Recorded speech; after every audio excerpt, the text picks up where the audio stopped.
Le thème, c'est la maison de prière.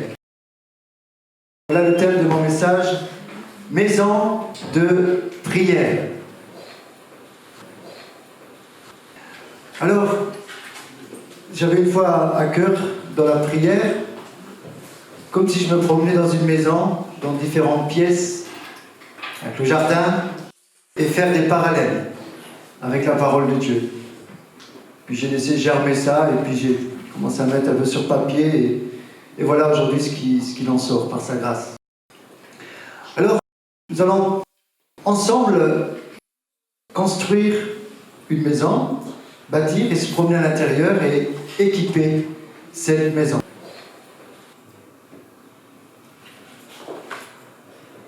Alors, pour ceux qui veulent construire, ce qui est important, c'est déjà de trouver un terrain. Il faut trouver un terrain avant de construire.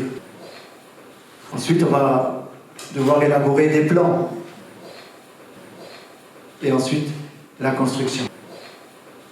C'est important toutes ces étapes de construction. Et nous allons voir que, parallèlement, dans nos vies, c'est la même chose. Dans notre marche avec le Seigneur, c'est la même chose. Alors, le terrain. On commence par le terrain. Premier parallèle, le terrain dans la Bible représente nos cœurs, la révélation et une bonne réception de la parole de Dieu dans nos vies. Vous connaissez la parabole du semeur? Il est parlé de 4 sortes de terrains. Et ces 4 sortes de terrains correspondent à 4 dispositions de cœur. Donc le cœur, c'est le terrain. Le terrain, c'est le cœur. Luc 8,15 nous dit que ceux qui entendent, qui retiennent la parole, c'est un cœur honnête et bon. Donc la bonne terre, le bon terrain, c'est un cœur honnête et bon. Première chose, si on veut bien construire, d'avoir un cœur honnête et bon pour notre Dieu.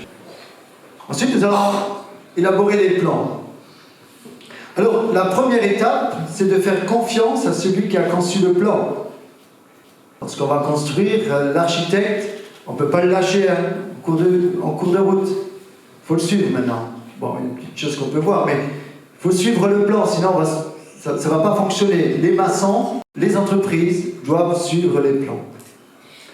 Alors, derrière toute architecture bien finie, il y a un architecte et son plan. De la même manière, Dieu nous a conçus pour une vie selon sa mesure, pleine de sa grâce et de son amour, alors qu'il nous appelle à respecter ses plans et suivre ses instructions. Ça, c'est des plans. Ensuite, nous commençons la construction. La construction. Enfin, en recevant pleinement la parole, en l'appliquant, un édifice se lève, celui, là je fais le parallèle, celui de l'Église, celui de notre identité marquée par le sceau du Saint-Esprit. Maintenant, il est question de commencer à construire notre vie avec le Seigneur. Nous avons le terrain, nous savons que l'architecte qui nous a fait les plans, Dieu nous a créés en Jésus-Christ pour de bonnes œuvres qu'il a préparées d'avance. Il a un plan pour chacune de nos vies. C'est déjà fait. Comme, vous voyez, lorsqu'il y a une construction, on doit afficher la maison avant qu'elle soit sortie de terre. Ça doit correspondre à ce qui est là. Et Dieu, avec nos vies, a déjà tout dessiné, tout prévu. Il sait là où nous devons aller, les œuvres qu'il a préparées d'avance pour que nous puissions les accomplir. Tout est déjà accompli. Donc, les plans sont faits pour nos vies. Maintenant, à nous d'y entrer. Et nous allons pouvoir construire, pas n'importe comment, construire selon ce que Dieu veut que nous construisons. C'est important de construire ce que Dieu nous demande de construire. C'est vraiment important de comprendre cela dans notre vie chrétienne. Parfois, on veut courir à gauche, à droite, mais Dieu a un plan précis pour nos vies. Et nous devons entrer dans ce que lui, il a prévu. Alors, dans les prochaines pages qui vont défiler, nous verrons que la Bible nous donne également des enseignements et des directions par rapport à ce que les pièces d'une maison représentent pour notre vie. Que ce soit à travers l'intimité avec Dieu, par la prière, comme à travers notre relation avec notre entourage. Donc maintenant, nous savons, nous allons voir l'architecte et nous disons, voilà, on va mettre dans la maison des chambres, on va mettre toutes ces pièces-là. Je crois qu'Alexandre, il est dans cette étape-là, il a déménagé hier, mais la maison n'est pas terminée. Mais il est dans cette étape. Tu vois, ça tombe vite, tu te souviendras de ce message. Alors, ce qui est important, c'est de bien se préparer avant de construire. C'est très important la préparation. Bien se préparer avant de bâtir avec le Seigneur, avant de construire. Alors j'aime vraiment ce premier passage qui pour moi est le démarrage de toute vie chrétienne. Luc 14, 27, 30. Et quiconque ne porte pas sa croix et ne me suit pas ne peut être mon disciple. Car, souvent on parle que de ce premier passage, je vais le relire parce qu'il est tellement bien. Et quiconque ne porte pas sa croix et ne me suit pas ne peut être mon disciple. Verset 28. Car lequel de vous, s'il veut bâtir une tour, ne s'assied d'abord pour calculer la dépense et voir s'il a de quoi la terminer, de peur qu'après avoir posé les fondements, il ne puisse l'achever, et que tous ceux qui le verront ne se mettent à le railler en disant « Cet homme a commencé à bâtir et il n'a pu achever. » La Bible nous enseigne que si nous écoutons la parole sans passer par une conversion authentique qui porte du fruit, digne de la repentance, et le fruit de la repentance, notre foi est vaine. Tout comme peut l'être un bâtiment inachevé, s'engager à suivre, Dieu a un coût. Ce qui est important, porter sa croix, c'est de comprendre, c'est d'évaluer le coût que ça va être pour nos vies, d'évaluer le coût de notre engagement. Nous sommes dans une société où l'engagement aujourd'hui n'est pas tenu. Bien souvent, malheureusement, c'est faible au niveau des engagements. Tiens, difficilement des engagements des fois. Mais porter sa croix, c'est tenir notre engagement avec le Seigneur. C'est de se dire, il y a un coût, il y a un prix à payer. Il y a du renoncement à avoir dans notre vie. Si aujourd'hui je m'engage à bâtir avec le Seigneur, il y aura des souffrances, il y aura des renoncements, il y aura les persécutions. Ça fait partie de l'étude du projet. Avant de s'engager, il faut bien comprendre qu'il y a un coût à payer. On n'est pas dans un club chrétien. On est dans l'église de Jésus-Christ. Avec un cahier de charge. Vous savez, quand vous faites des réunions de chantier, on appelle ça une Bible. Il m'est déjà arrivé, ça me fait même drôle, quand je vois l'architecte qui parle de la Bible. Pas la nôtre, mais il parle de la Bible du chantier. Il y a un cahier de charge à respecter pour la construction. Et j'aimerais dire que souvent, on ne vit pas grand-chose dans notre vie chrétienne parce que nous voulons construire comme nous voulons. Il y a un prix à payer, il y a des règles à suivre. On ne bâtit pas sur du sable. On ne bâtit pas avec n'importe quel matériau. Il y en a qui ont essayé à Pise. Ils ont bâti une tour. Vous avez vu la tour de Pise? Non. C'est important de penser aux fondements, aux fondations. Sinon, ça va pencher. Important de bâtir sur la bonne terre, avoir de bonnes fondations. La conversion, la repentance, c'est le départ. Le renoncement. Il y a un coût à payer. C'est ça, calculer la dépense. Calculer la dépense, ça ne veut pas dire que je dois, par exemple, j'ai un projet à 100 000 €, je dois avoir toute la somme pour construire. Ce n'est pas ça aussi. C'est simplement de se dire, je vais faire un crédit et je vais tenir mes mes engagements. Je peux tenir mon engagement. C'est ça aussi, calculer la dépense. Ça ne veut pas dire qu'il faut tout avoir. Il y a quand même une marche par la foi. Mais, je me permets de dire que souvent, ce passage est mal interprété. Il m'a souvent aidé, ce passage, dans ma propre vie. Dans nos élans de foi, bien des fois, nous pouvons faire des gaffes, des erreurs. Nous engager dans des crédits, par exemple, que nous ne sommes pas capables d'assumer, mais que nous mettons sous le camp de notre foi. Dieu pourvoira. Si on n'est pas dans le plan de Dieu, c'est avant qu'il faut consulter Dieu. Tu ne fais pas le contrat et après tu demandes à Dieu de venir dans ton affaire. Non, ça ne se passe pas comme ça. Tu consultes Dieu, si tu as la conviction, vas-y. Même si c'est des millions d'euros, il n'y aura pas de problème. Mais si tu fais déjà tout en plan, et après, une fois que tout est fait, tu demandes à Dieu de dire Amen, je ne sais pas s'il va dire Amen. C'est ça, calculer la dépense. Calculer la dépense, c'est d'avoir la conviction, dans la prière, au préalable, de savoir là où on va s'engager, que le feu est vert. Si le orange attend. Ça, c'est important. Je me permets de dire cela, parce que souvent, il y en a même qui ont perdu des plumes sous compte de la foi. Et ce passage-là doit nous ramener sur terre, bien sûr, le cœur dans le ciel. C'est important de ne pas s'envoler comme ça. Je vais faire une grande campagne d'évangélisation à 200 000 euros, parce que le Seigneur me l'a donné dans la prière, et je me rends compte qu'à la fin du compte, il n'y a que 50 000 euros qui sont rentrés. Donc qu'est-ce qui se passe maintenant? Ben, je dois vendre ma maison pour payer ça, parce que je m'étais engagé. C'est arrivé ce que je dis, hein. Peut-être pas dans ces sommes-là. Vous voyez les élans de foi? C'est pas ça la foi. La foi, c'est une ferme assurance des choses qu'on espère et une démonstration de celles qu'on ne voit pas. Et une ferme assurance de la parole de Dieu. Pas souvent de ce que nous pensons. Je me permets de dire cette parenthèse parce que pour moi elle est très très importante. S'édifier implique suivre Jésus et s'investir et vivre selon sa parole, de sorte que nous portons du fruit digne de la repentance. On parle souvent de repentance et c'est très bien, mais j'aimerais dire que ce qui est important, c'est le fruit de la repentance. C'est qu'il y ait du fruit de la repentance. Maintenant, si nous sommes toujours en train de nous repentir, c'est qu'il y a un problème.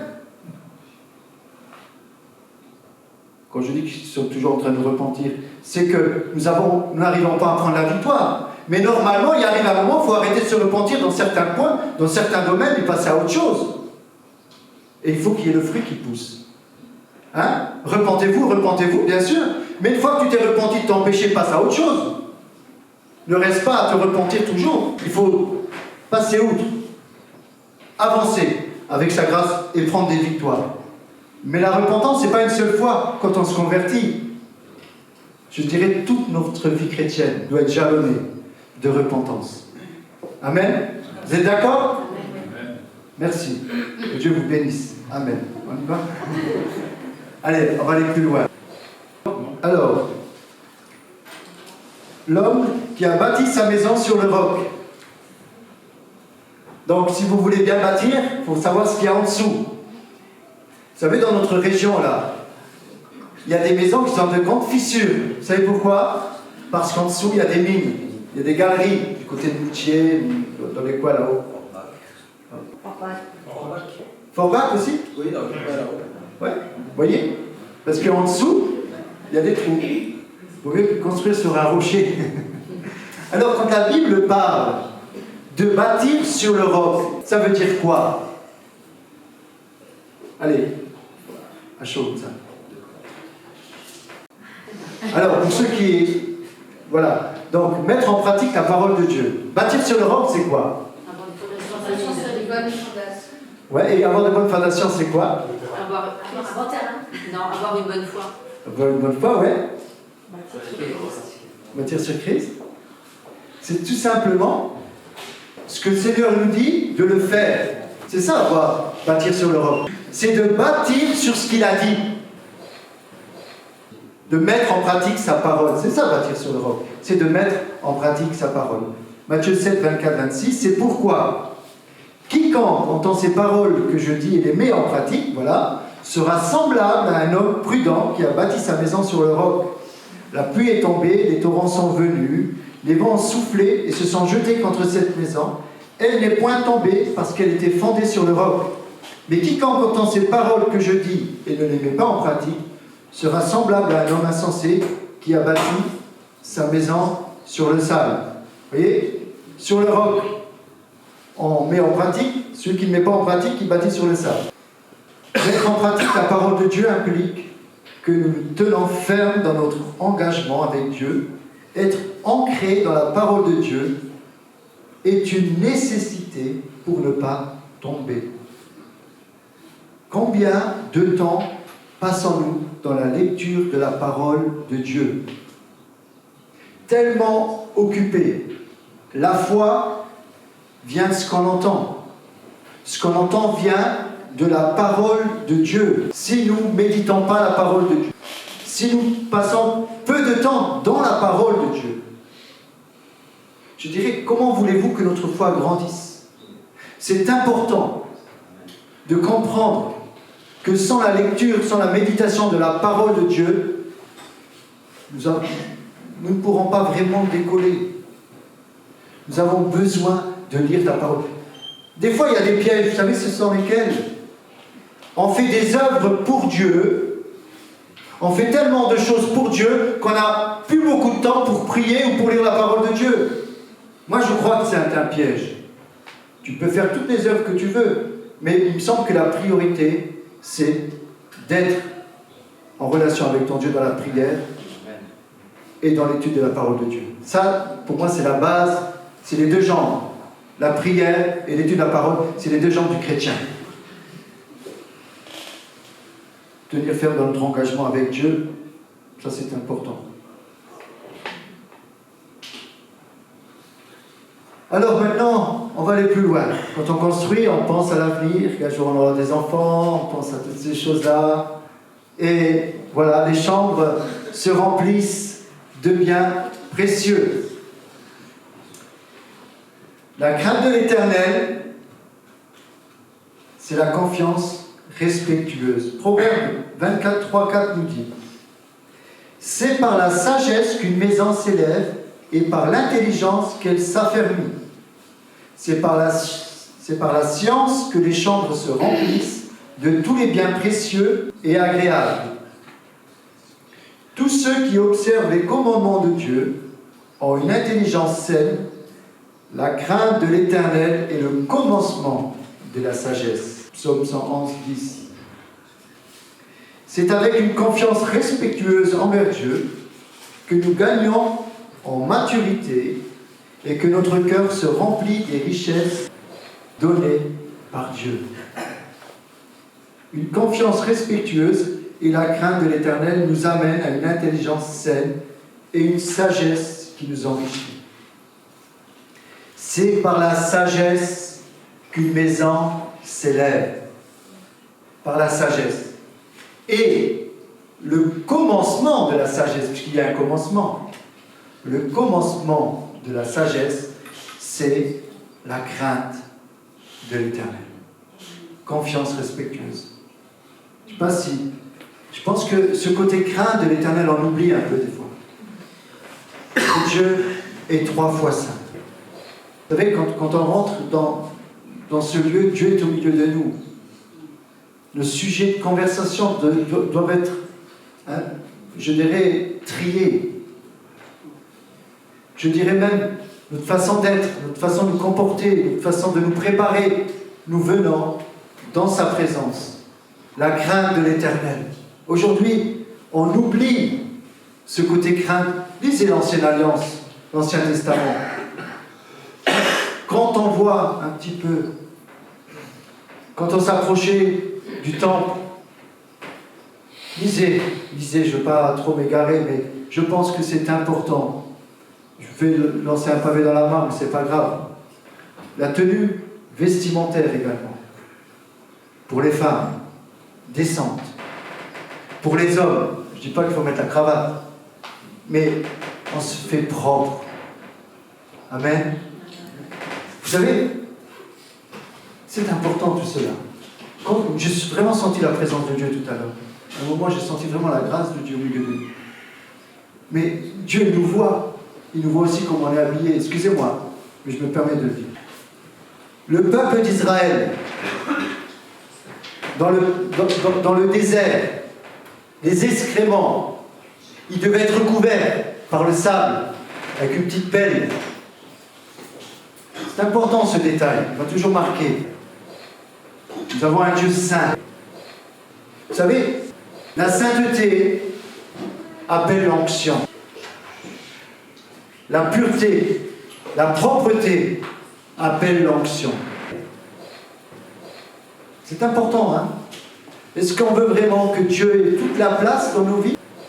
Bien sûr, je parlais la dernière fois du vase, l'extérieur du vase, ok? Mais l'intérieur, Dieu voit aussi à l'intérieur de nos vies. Je vous dis cela, pour que chacun, chacune, vous puissiez aller beaucoup plus loin dans ce que Dieu a pour vous. Et vous allez voir, je vous le dis comme ça, mais quand vous serez comme Ésaïe, quand la grâce de Dieu va tomber sur vous, la gloire de Dieu, misérable que je suis, on se reconnaît tout de suite pécheur comme Pierre, comme ça a été dit jeudi. C'est important de comprendre ce côté. Je m'égare un petit peu, mais volontairement. C'est important, la sainteté. Amen. Je ne parle pas souvent. Mais je pense que ce qui devrait caractériser le peuple de Dieu, c'est la sainteté. Alors on va parler de la chambre parentale. Quand on construit, on pense à la chambre de l'avenir. La chambre parentale. La chambre parentale, c'est la rencontre, c'est l'intimité, c'est la rencontre de l'époux et de l'épouse. Ça se fait dans la chambre parentale. La chambre parentale, c'est le lieu d'intimité. C'est la rencontre de Jésus avec l'épouse son Église, avec chacun d'entre eux. Nous sommes l'épouse de Jésus-Christ. Jésus nous attend dans la chambre parentale. Pourtant, faites attention, faites-la belle. Nous, on a une belle chambre parentale. J'ai une décoratrice à la maison, mais elle est belle, notre chambre parentale. Mais c'est un lieu où il y a l'intimité. Mais il y a aussi l'intimité, je pense que c'est... Matthieu 6 nous dit, mais quand tu pries, entre dans ta chambre, ferme la porte, et prie ton Père qui est là dans le lieu secret, et ton Père qui voit dans le secret te le rendra. L'intimité. Chambre parentale, c'est le lieu d'intimité, la rencontre avec Jésus. Notre intimité avec Dieu à travers la prière se reflète dans l'image du couple. Jésus-Christ s'est livré lui-même par amour pour son épouse, son Église. L'Église se doit d'être entièrement soumise à Christ, comme les femmes sont soumises à leur mari. Mais c'est plus difficile pour l'homme d'aimer son épouse comme Christ a aimé l'Église. C'est vrai. Ce que l'on voit dans le lieu secret avec Dieu va définir notre relation avec lui. Vous savez, dans le lieu secret, il y a beaucoup de choses qui se font. C'est important de développer une intimité avec Dieu. Et des fois, même prendre des notes quand Dieu nous parle pour notre vie. Des fois, Dieu veut nous parler dans le lieu secret. Développons une chambre parentale. On va aller plus loin. Dans la chambre haute, il y a, donc dans la construction, il y a plusieurs chambres. Mais là, on va faire une chambre haute, qu'on retrouve dans la Bible.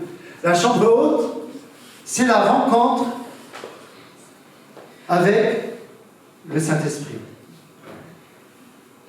Une pièce de la partie supérieure d'une maison où les Orientaux avaient coutume de se retirer pour se reposer, méditer et prier.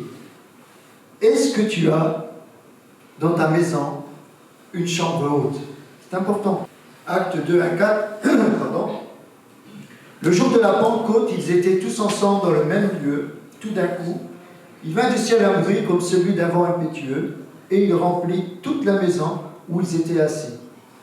Des langues semblables à des langues de feu leur apparurent, séparées les unes des autres, et se posèrent sur chacun d'eux. Et ils furent tous remplis du Saint-Esprit et se mirent à parler en d'autres langues selon que l'Esprit leur donnait de s'exprimer. La chambre haute correspond à l'espace que l'on donne au Saint-Esprit dans nos vies, à notre recherche à le recevoir, à le laisser nous guider et inspirer au don. 1 Corinthiens 12. Il y a aussi cette réalité, ce besoin d'aspirer aux dons les meilleurs, comme dit la parole de Dieu. Il y a, je dirais, des moments précis dans nos prières où on va pouvoir louer peut-être, ça c'est la louange, l'adoration, mais il y a aussi des temps de recherche de la vie de l'esprit, des dons de l'esprit, d'être sensible à l'esprit. Et je dirais là, on va changer de chambre. Là, on quitte la chambre parentale et on va aller dans la chambre haute. Maintenant, moi, je vais dans la chambre haute. Je veux aller plus loin dans ma relation avec le Saint-Esprit. Je veux être baptisé du Saint-Esprit. Je veux parler je veux avoir le don des langues, discernement des esprits, tous les dons que Dieu nous propose. Mais la Bible nous dit aspirer. Il faut aussi aspirer la chambre, hein, mais aspirer aux dons les meilleurs, pour que ce soit propre. Amen. Une chambre propre, bien rangée. Je ne fais pas d'allusion. Après, on va faire une chambre d'amis. D'accord? Une chambre d'amis, c'est important. Là, on va exercer l'hospitalité. Ceux qui construisent, pensez à la chambre d'amis. C'est bien d'avoir des amis. Dans 2 Rois 4, 8, 10, un jour, Élisée passa par Sunem. Il y avait là une femme de distinction qui le pressa d'accepter à manger. Et toutes les fois qu'il passait, il se rendait chez elle pour manger. Elle dit à son mari, « Voici, je sais que cet homme qui passe toujours chez nous est un saint homme de Dieu. Faisons une petite chambre haute, avec les murs, et mettons-y pour lui un lit, une table, un siège et un chandelier, afin qu'il s'y retire quand il viendra chez nous. » L'hospitalité. L'hospitalité, c'est se tenir disposé à accueillir et à manifester la compassion. 1 Pierre 4, 8, 9. Avant tout, ayez les uns pour les autres une ardente charité, car la charité couvre une multitude de péchés. Exercez l'hospitalité les uns envers les autres sans murmure. On peut même loger des anges sans le savoir. Ce côté hospitalité, très important au niveau des enfants de Dieu. C'est important quand on peut, en tout cas, l'exercer, l'hospitalité. C'est important. Romains 15, 7. Accueillez-vous donc les uns les autres comme Christ vous a accueillis pour la gloire de Dieu. Dans cette hospitalité, il y a cet amour du prochain, cet amour de l'étranger, cet amour des frères et sœurs. Je donne rapidement ce petit témoignage qu'on a vécu dimanche, qui m'a vraiment touché. Notre voisin nous a donné un fauteuil, un canapé de fauteuil, pratiquement neuf. J'ai dit, je vais le prendre. Bon, il n'est pas du goût d'Alexandre, sinon il l'aurait pris. Mais eux, ils sont tellement modernes. Mais il est neuf, il est de très bonne qualité. Il vaut un certain prix. Je le prends, je donne quelques coups de fil, me disant je vais faire profiter quelqu'un parce que c'est vraiment voilà, ça vaut la peine. Je donne quelques coups de fil et je me rends compte que personne ne le veut, ça n'allait pas. Je dis je vais quand même le prendre et par la foi, Dieu va pouvoir. Donc je vais prier pour que Dieu me montre à qui je vais le donner. Donc je vais le voir samedi. Dimanche matin, je prie, je demande à Dieu, Seigneur, tu vois ce canapé, qui va en profiter? Il y a tellement de personnes dans le besoin. Donc je fais cette prière. Dimanche, donc, à midi, au repas, pour Pâques, là on était à quelques-uns, Edith qui se lève, qui fait une demande, voilà, on cherche un canapé, des fauteuils, est-ce que vous connaissez quelqu'un? Amen. c'est une façon d'exercer l'amour, la charité, de penser aux autres. C'est ça aussi la charité, l'hospitalité. Je bénis Dieu. Voilà, c'était une petite parenthèse. On va plus loin. Maintenant, on va dans la cuisine. Il ne faut pas oublier la cuisine dans une maison. La cuisine, moi j'ai noté, c'est la rencontre aussi avec le Père. Notre Père qui est aux cieux, que ton nom soit sanctifié. Donne-nous, Père, donne-nous aujourd'hui notre pain quotidien. Ce que tu cuisines, tu sais que ça vient de Dieu. Nous, on a facile d'ouvrir le robinet, ça coule l'eau. Mais l'eau, elle vient d'où? Elle vient de Dieu. Le pain, s'il n'y a pas de soleil, s'il n'y a pas la semence, tout nous vient de Dieu, notre pain quotidien. Et c'est important cette prière, j'aime beaucoup cette prière. Donne-nous notre pain quotidien. On peut au moins lui dire merci pour le pain quotidien que nous avons. C'est important la reconnaissance. La cuisine. Acte 16, 34. Les ayant conduits dans son logement, il leur servit à manger et il se réjouit avec toute sa famille de ce qu'ils avaient cru en Dieu. Inviter à partager un repas implique le sens de l'accueil, à savoir que ce que nous partageons, nous le faisons comme envers Christ. Matthieu 25, 34. La cuisine correspond également au lieu où les amis proches et la famille se réunissent pour partager. Ce partage, cette communion nous rappelle aussi l'institution de la scène par Jésus-Christ. Il s'agit de partager une même nourriture, celle qui ne périt pas. La table est un lieu où Jésus est le centre. Il réunit ses disciples autour de sa personne, de sa parole. C'est notre pain quotidien. Jésus, c'est notre pain quotidien. Chaque jour, nous devons nous nourrir de la manne céleste. Jésus, c'est notre pain quotidien. Important. La cuisine. Le grenier. Pourtant, le grenier. Alors, qu'est-ce que représente le grenier aussi dans la Bible? La bénédiction, le fruit d'une fidélité dans tous les domaines de notre vie.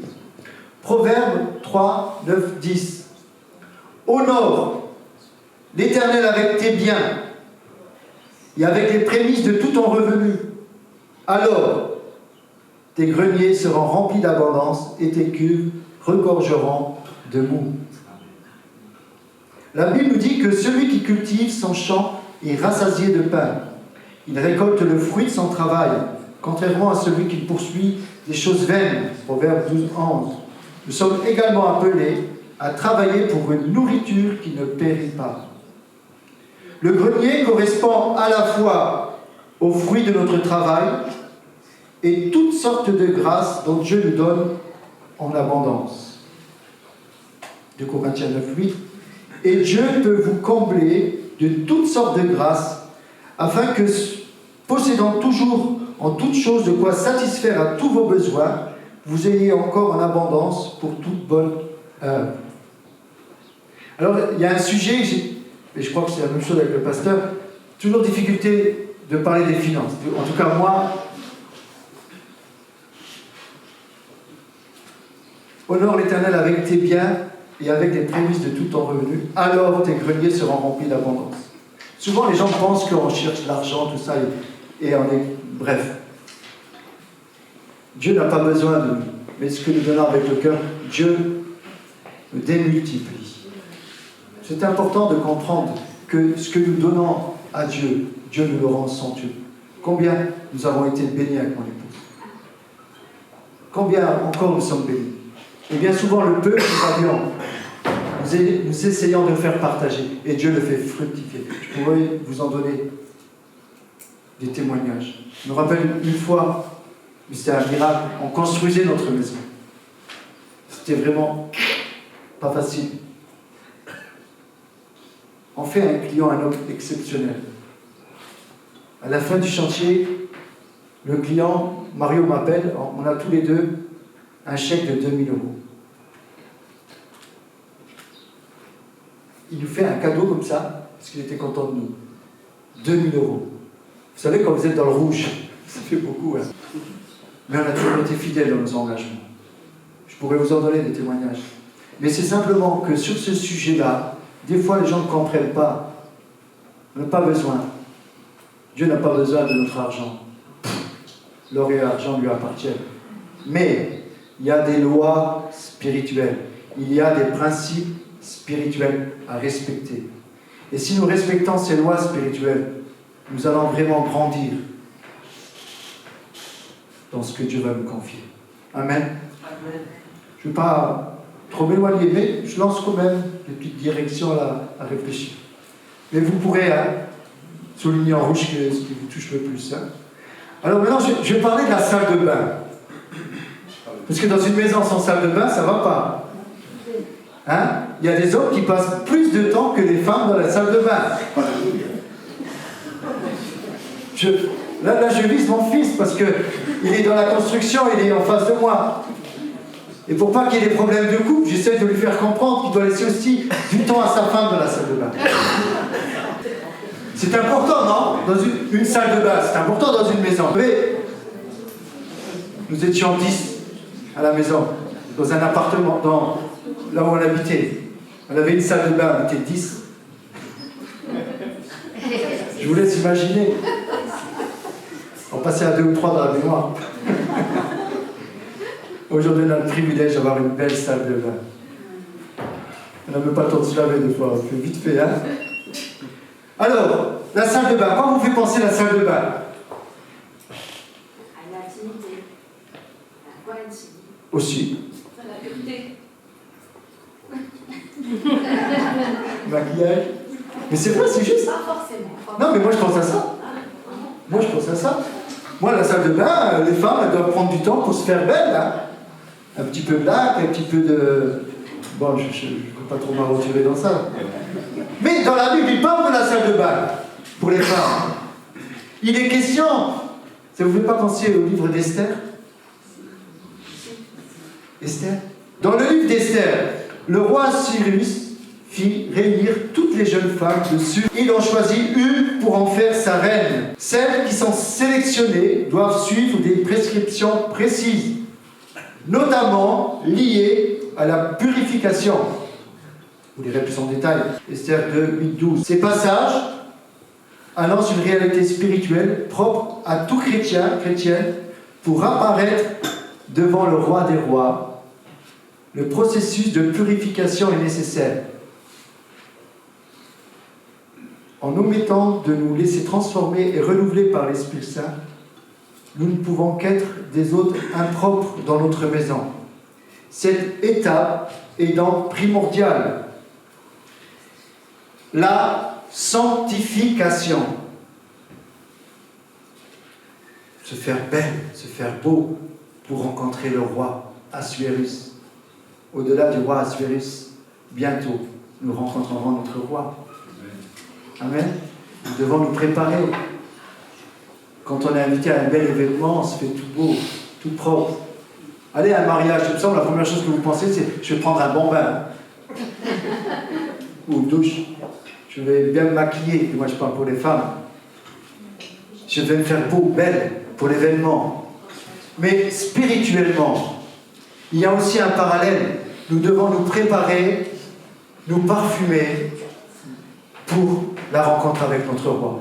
C'est important de passer du temps dans la salle de bain. Je crois qu'Alexandre, finalement, il a raison.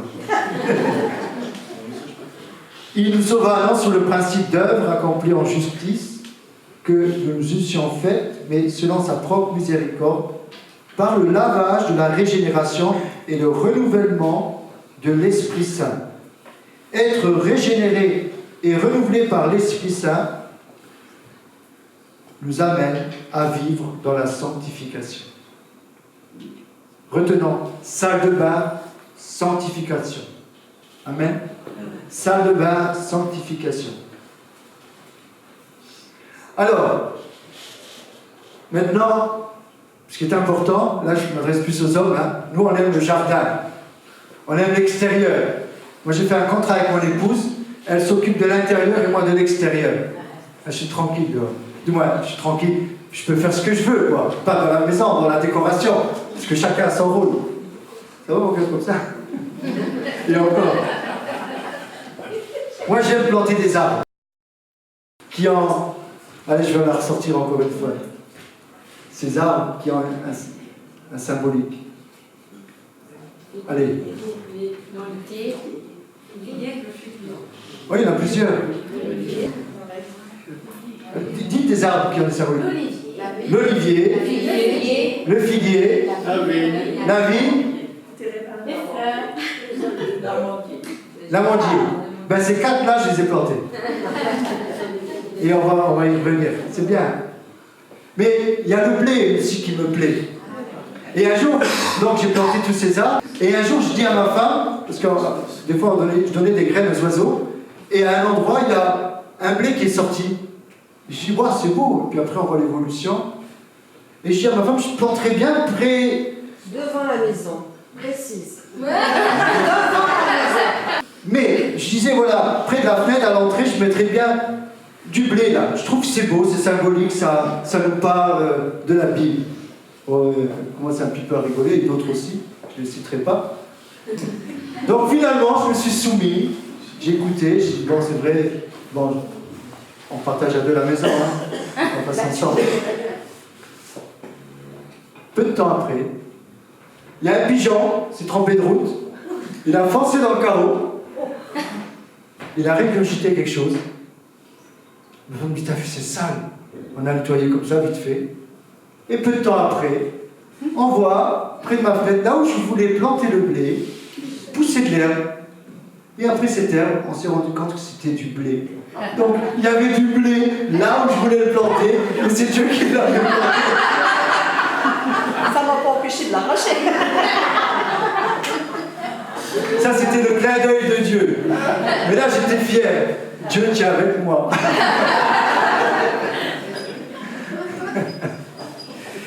C'est des petites anecdotes comme ça. Et c'est vrai que j'aime beaucoup ces arbres qu'on retrouve dans la Bible. Alors, on va aller ensemble dans le jardin. Très rapidement. Il ne reste plus beaucoup de temps. Alors, le jardin. C'est dans le jardin d'Éden qu'Adam et Ève n'ont pas fait la volonté du Père. Tandis que Jésus a accompli la volonté du Père dans le jardin de Gethsémani, des Oliviers, dans le jardin des Oliviers. Le jardin représente le plan initial de Dieu pour l'humanité, un environnement où toute communication entre Dieu et l'homme n'est pas entachée par le péché. Cette réalité, c'est la promesse du salut et de la vie éternelle avec Dieu. Dans ce jardin d'Éden, malheureusement, Adam et Ève ont succombé. Mais dans ce jardin des Oliviers, Jésus a été jusqu'au bout. Non pas ma volonté, mais ta volonté. Ésaïe 61, 11. Car comme la terre fait éclore son germe, et comme un jardin fait pousser ses semences, ainsi le Seigneur l'Éternel fera germer le salut et la louange en présence de toutes les nations. Alors on commence avec l'olivier. Olivier. Psaume 52, 8. Et moi, je suis dans la maison de Dieu, comme un olivier verdoyant. Je me confie dans la bonté de Dieu, éternellement et à jamais. L'huile, produit de l'olivier, était le carburant du chandelier, du tabernacle. Je pense souvent à ça. Souvent, je me promène dans le tabernacle ou dans le temple. Et c'est le chandelier, vous voyez, qui était alimenté par l'huile d'olivier. C'était la lumière qui allait éclairer le reste du temple, qui allait éclairer la table des pains. C'était cette même lumière qui allait éclairer l'autel des parfums, qui allait éclairer le voile. Mais cette lumière était alimentée de l'huile. L'huile nous parle du Saint-Esprit. C'est le Saint-Esprit qui nous éclaire dans les choses de Dieu. C'est le Saint-Esprit qui va nous éclairer sur le pain quotidien, sur la parole de Dieu. C'est ce carburant du chandelier. Nous sommes des lumières. Mais s'il n'y a pas en nous ce carburant, l'onction, l'huile du Saint-Esprit, nous ne serons pas éclairés. Allons dans la chambre haute. Alors voilà, très rapidement, l'olivier, l'importance de l'olivier. On pense à Gethsémani. Moi, quand je pense à l'olivier, je pense à ce jardin des oliviers, où Jésus a été pressé. On a été dans ce jardin de Gethsémani. Il y a encore des meules où on broyait les olives. Jésus a été broyé entre les deux pierres. Là aussi, il y a tous les symboliques avec ces deux pierres. Jésus a été broyé de souffrance, de douleur. Et la meilleure huile a coulé. La première huile, l'huile d'onction. Mais il a dû passer entre ces deux meules. Alors après l'olivier, l'amandier. J'aime l'amandier. C'est vraiment magnifique. Vous savez, le fait de les planter, on médite vraiment dessus. C'est le premier arbre printanier qui fleurit. C'est beau de voir les fleurs avant que tous les autres arbres commencent. Mais la Bible nous parle de l'amandier. Il est appelé shakek en hébreu, ce qui signifie celui qui réveille ou celui qui veille. Il symbolise donc la vigilance. Jérémie 11, 12. La parole de l'Éternel me fut adressée en ces mots. Que vois-tu, Jérémie? Je répondis, je vois une branche d'amandier. L'Éternel me dit, tu as bien vu, car je veille sur ma parole pour l'exécuter. Amen. Amen. L'amandier est tellement important. Il nous parle de la vigilance, mais que Dieu veille sur sa parole pour l'accomplir. Ensuite, il y a la vigne. Peut-être, je pense, je me laisse conduire, mais ce sera sans doute ma prochaine matinée visiteur. Parlant de la vigne. Alors la vigne, le cep, le tronc de la vigne représente Christ. C'est en lui seul que nous pouvons être son disciple. Le fruit de la vigne, le vin, est le symbole du sang de Christ qui est répandu pour la rémission des péchés. Matthieu 26, 2. Jean 15, 5. Je suis le cep, vous êtes les sarments. Celui qui demeure en moi et en qui je demeure porte beaucoup de fruits, car sans moi, vous ne pouvez rien faire. Amen. Sans lui, on ne peut rien faire. Mais avec lui, c'est aussi juste de le dire. Nous pouvons faire de grandes choses. Amen. Il ne faut pas oublier ça. Sans lui, on ne peut rien faire. Si le sarment n'est pas attaché au cep, la sève ne va pas couler. C'est important. Sans lui, on ne peut rien faire. Mais avec lui, on peut faire de grandes choses. Amen. Le figuier. Le figuier est souvent associé à la vie. Un figuier qui ne porte pas de fruits sera rendu sec. Vous savez ce passage, Matthieu 21, 18, 19. Dieu est favorable à tous ceux qui portent du bon fruit. Jésus-Christ utilise également l'exemple du figuier pour évoquer l'annonce de son retour. Jésus revient bientôt. Matthieu 24, 32, 33. Instruisez-vous par une comparaison tirée du figuier. Dès que ses branches deviennent tendres et que les feuilles poussent, vous connaissez que l'été est proche. De même, quand vous verrez toutes ces choses, sachez que le Fils de l'homme est proche à la porte. Le figuier nous parle aussi du retour de Jésus. D'être vigilant, d'observer ce qui se passe. Et je crois que nous sommes vraiment dans ces derniers temps. Le palmier. Les palmiers font partie des arbres qui avaient un rôle majeur dans la vie des Israélites. Ils sont synonymes de lieux de repos, d'oasis. Les palmiers ont des racines profondes. Psaume 92, 12. Les justes croissent comme le palmier. Ils s'élèvent comme le cèdre du Liban. Amen. C'est juste ce matin. Nous sommes justifiés, donc nous sommes justes ce matin.